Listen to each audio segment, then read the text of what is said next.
यह कह रहे हैं कि भगवान के चरण कमल का परिचय दे रहे हैं कि जो निष्किंचन भक्त हैं तो वे निरंतर इसके मकरंद का आस्वादन करते हैं, भजन में लगे रहते हैं। लेकिन अब कह रहे हैं कि एक ग्रुप ऐसा है कि उससे विमुख है, अजस्रम निरंतर विमुख है।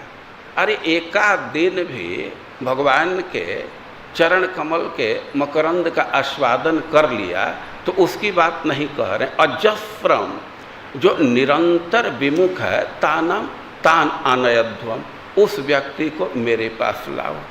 अरे भाई वो भक्ति नहीं कर रहा है तो क्या गलती कर दिया कि उसको नरक में लाएंगे?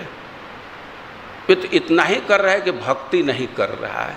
लेकिन सिद्धांत समझना चाहिए कि जो भजनीय है उसका भक्ति न करना अपने आप में गलती है।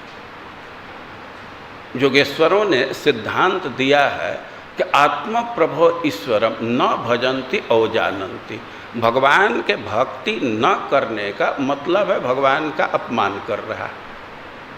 चूँकि हमको इंद्रियां प्राप्त है तो इसका फल यही है कि उससे भगवान की सेवा किया जाए। ऋषभदेव कह रहे हैं मनोवचो दृक्करणे हितस्य साक्षात्कृतम में परिबर्हणम ही।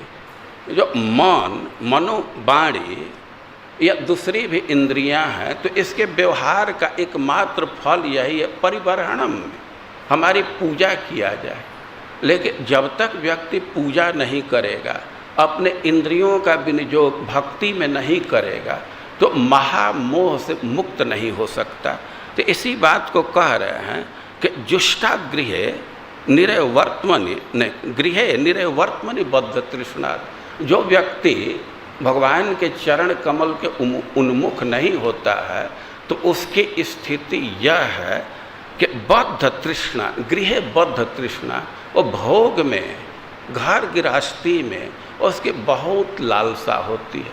और घर गृहस्थी में भोग में जो अतिशय लोलुप है तो उससे पाप होगा ही, उसको नरक में जाना ही पड़ेगा। इसी से श्रीमद् भागवतम में गृहस्थी को निरयवर्त्मनि, यहाँ भी आप शब्द सुन रहे हैं, सीधे गृहस्थी को निरयवर्त्म कहा गया। ये नरक का रास्ता है।